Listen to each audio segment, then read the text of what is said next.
அதிரடியான நகரங்களிலிருந்து தொலைவில் ஒரு அழகான சிறிய கிராமம் இருந்தது. அங்கே காலைகள் பறவைகளின் குரலுடன் தொடங்கும், மக்கள் ஒருவரை ஒருவர் பெயரால் அழைக்கும் மற்றும் வாழ்க்கை மெதுவாக பாய்ந்தாலும் அமைதியாக இருந்தது. அந்த கிராமத்தில் உள்ள ஒவ்வொரு வீட்டிலும் ஒரு கதை இருந்தது. சில கதைகள் சந்தோஷம் நிறைந்தவை, சில கதைகள் சிரமங்களால் நிரம்பியவை, சில கதைகள் நிறைவேறாத கனவுகளாக காத்திருந்தவை.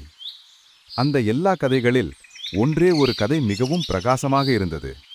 கைப்பையில் எதுவும் இல்லாத, ஆனால் நம்பிக்கையால் நிறைந்த இதயமுடைய ஒரு ஏழை தம்பதியின் கதை. வாங்க கதைக்குள் சென்று பார்ப்போம். ஒரு சிறிய அமைதியான கிராமத்தில் ராஜுவும் மீராவும் என்ற ஏழை தம்பதிகள் வாழ்ந்து வந்தார்கள். அவர்களிடம் பணம் மிகவும் குறைவு, ஆனால் மனசு மட்டும் பெரிது. ஒவ்வொரு நாளும் அவர்கள் கடினமாக உழைத்தார்கள், நல்ல நாளை வரும் என்ற கனவோடு. வாழ்க்கை எளிதானதல்ல. கருவிகளை பழுது பார்க்கும் ராஜுவுக்கு கிடைக்கும் வருமானம் மிக குறைவு. மீரா காய்கறிகள் விற்பார், ஆனால் பல நாட்களில் பாதியையும் விற்க முடியாது. சில கிராமத்தினர் அவர்களை கிண்டல் செய்தாலும் அந்த தம்பதி ஒருபோதும் குறை சொல்லவில்லை. ஒவ்வொரு இரவும் அவர்கள் ஒரே ஒரு கனவை பற்றி பேசுவார்கள். சிறிது சிறிதாக பணத்தை சேமித்து ஒரு சிறிய கடை திறந்து சிறந்த வாழ்க்கை வாழ வேண்டும் என்பதையே. ராஜு, ஒரு நாள் நாம கண்டிப்பாக அதை சாதிப்போம். ஆமாம் மீரா, நம்மால் செய்ய முடியும். நாம தொடர்ந்து முயற்சி செய்யணும். ஒரு இரவு ஒரு பெரிய புயல் வந்தது. வலுவான காற்று முழு கிராமத்தையும் குலுக்கியது மற்றும் இடைவிடாத கனமழை பெய்தது. அவர்களின் சிறிய குடிசை எல்லா மூலைகளிலும் கசிந்து கொண்டே இருந்தது. ராஜுவின் கருவிகள் நனைந்து கெட்டுப்போகத் தொடங்கின. மீராவின் காய்கறிகள் முழுவதும் கெடிந்து போயின. அடுத்த நாள் ஒரு துண்டையும் விற்க முடியாத நிலை. அந்த இரவு மீராவும் ராஜுவும் மிகவும் கவலையில் இருந்தார்கள். அவர்கள் உழைத்ததெல்லாம் மழையால் கெடிந்து விட்டது. அவர்களின் குடிசை நனைந்தது, அவர்கள் பொருட்கள் சேதமடைந்தது. மனசு மிகவும் கனமாக இருந்தது. ஆனால் இரவு மெதுவாக கடந்து அடுத்த நாள் காலை சூரியன் வெளியில் உதித்தான். கிராமம் மீண்டும் அமைதியாக தோன்றியது, எதுவும் நடக்காத மாதிரி. ராஜுவும் மீராவும் தங்கள் குடிசையை சுத்தம் செய்தார்கள். காப்பாற்ற முடிந்த கருவிகளையும் காய்கறிகளையும் உலர்த்தினர். சிறிய வீட்டை சுத்தம் செய்த பிறகு ராஜுவும் மீராவும் வெளியில் வந்து உட்கார்ந்தார்கள்.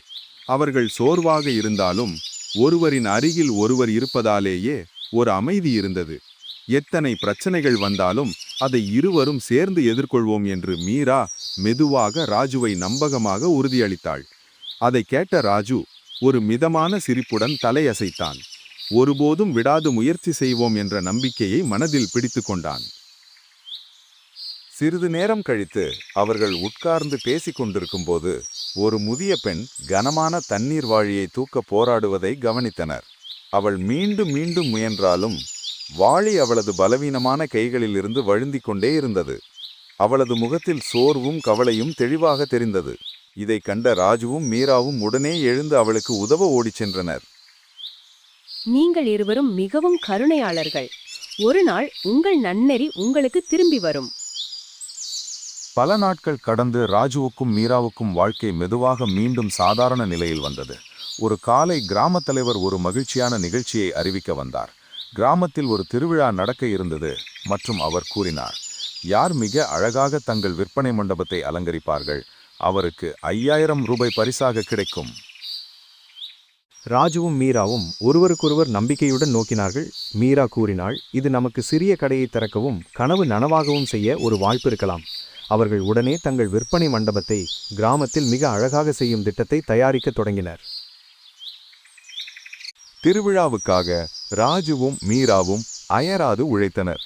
ராஜு அதிகாலை முதல் இரவு வரை மூங்கிலை வெட்டி கொண்டே இருந்தான். அவன் கைகள் கரடுமுரடாகியும் வலித்தும் இருந்தன.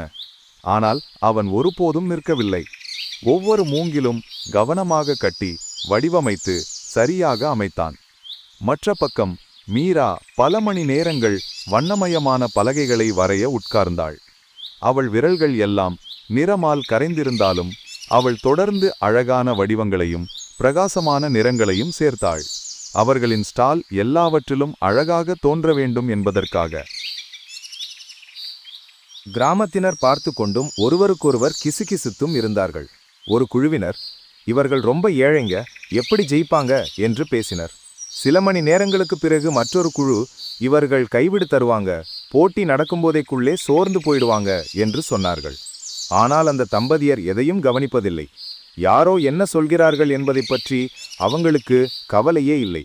அவர்கள் தங்களது முழு மனமும் முழு உழைப்புமாக தொடர்ந்து வேலை செய்து கொண்டே இருந்தார்கள். ராஜு மற்றும் மீரா இருவருக்கும் ஒரு மோசமான நாள் தொடங்கியது.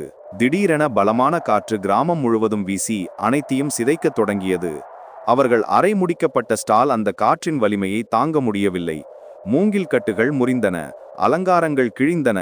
அவர்கள் பல நாட்கள் உழைத்து செய்த அனைத்தும் கண்முன்னே சரிந்து விழுந்தது. ராஜுவும் மீராவும் உடைந்த ஸ்டாலின் அருகே சோகமாக அமர்ந்தனர்.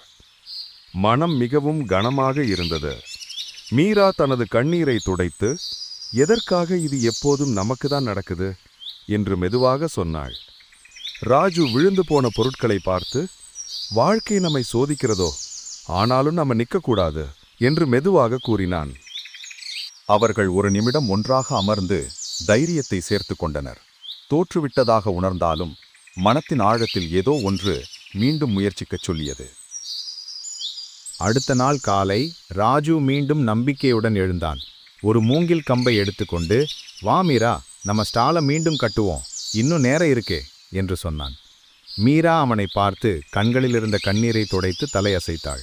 சோர்வாக இருந்தாலும் உறுதியை இழக்காமல் இருவரும் மீண்டும் ஸ்டாலை சரி செய்ய தொடங்கினர். ராஜு மற்றும் மீரா புதிய உற்சாகத்துடன் தங்கள் ஸ்டாலை மீண்டும் கட்டத் தொடங்கினர். ராஜு மூங்கில் கட்டுகளை சரி செய்தான். மீரா அலங்காரங்களை திருத்தினாள். சோர்வாக இருந்தாலும் அவர்கள் முழு மன உறுதியுடன் வேலை செய்தனர். மெதுவாக ஸ்டால் மீண்டும் புதியதாகவும் பிரகாசமாகவும் தோன்றத் தொடங்கியது. சிறிய நம்பிக்கை புன்னகைகளுடன் அவர்கள் தங்கள் கனவை மீண்டும் உருவாக்கி கொண்டிருந்தனர். மீரா வண்ணமயமான பலகைகளை மீண்டும் அழகாக அடுக்கியாள். முதல் முறை காட்டிலும் இன்னும் பிரகாசமாக அவள் அவற்றை செய்தாள். ராஜு விளக்குகளை தொங்கவிட்டான், துணிக்கூரையை சரி செய்தான். மேலும் ஸ்டால் அனைவருக்கும் விசேஷமாக தெரிய சிறிய அலங்காரங்களை சேர்த்தான். கிராமத்தவர்கள் ஆச்சரியப்பட்டார்கள். கிராமவர், வாவ், இது ரொம்ப அழகா இருக்கு, எல்லாமே கைவேலை. மக்கள் அவர்களின் ஸ்டாலின் சுற்றிலும் திரண்டனர். அழகான ஸ்டாலை கண்டு கூட்டம் ஆர்ப்பரித்து குரலெடுத்து உற்சாகப்படுத்தியது. மக்கள் கைத்தட்டினர், புன்னகைத்தனர், அவர்களின் கடின உழைப்பை பாராட்டினர். முதல் முறையாக கிராமம் உண்மையிலேயே தங்களின் உழைப்பை கவனித்து அவர்களை நம்புகிறது என்று ராஜு மற்றும் மீரா உணர்ந்தனர். கிராமத் தலைவர் அனைத்து ஸ்டால்களையும் சுற்றி பார்த்தார். ராஜு மற்றும் மீராவின் ஸ்டாலுக்கு வந்தவுடன் அதன் அழகும் கைவேலை அலங்காரங்களும் அவரை உடனே கவர்ந்தது. பெருமைப்படும் புன்னகையுடன் அவர் சொன்னார், இந்த ஸ்டால் உண்மையிலேயே சிறப்பு. இதில் உண்மையான கடின உழைப்பும் படைப்பாற்றலும் தெரிகிறது. திருவிழாவின் முடிவில் கிராமத் தலைவர் பெருமையாக அறிவித்தார், இந்த ஆண்டின் சிறந்த ஸ்டால் விருது ராஜு மற்றும் மீராவுக்கு. கூட்டம் உற்சாகமாக குரல் எடுத்தது. ராஜு மற்றும் மீரா சந்தோஷ கண்ணீருடன் புன்னகைத்தனர். கிராமத் தலைவர் புன்னகையுடன் ராஜு மற்றும் மீராவிடம் வந்து பரிசுத் தொகையை கையளித்தார். இதை நீங்கள் இருவரும் உண்மையிலேயே சம்பாதித்தவர்கள் என்று பெருமையாக கூறினார். ராஜு மற்றும் மீரா நன்றியுடன் அதை ஏற்றுக்கொண்டனர். இது அவர்கள் புதிய வாழ்க்கையின் தொடக்கம் என்பதை அவர்கள் உணர்ந்தார்கள். அந்த பரிசுத் தொகையால் ராஜு மற்றும் மீரா பல ஆண்டுகளாக கனவு கண்ட தங்கள் சிறிய கடையை இறுதியாக திறந்தனர்.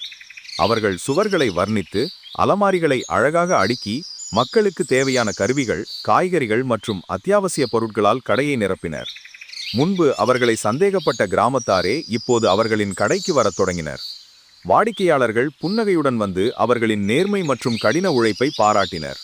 நாள் கடந்தும் அந்த சிறிய கடை மேலும் மேலும் கூட்டமாகி போனது. கதையின் நீதி, கடின உழைப்பு, நற்குணம் மற்றும் ஒருபோதும் கைவிடாத மனப்பாங்கு, ஈவன் த ஸ்மாலஸ்ட் ட்ரீம் ஆகிலும் அதை ஒரு அழகான வெற்றியாக மாற்ற முடியும்.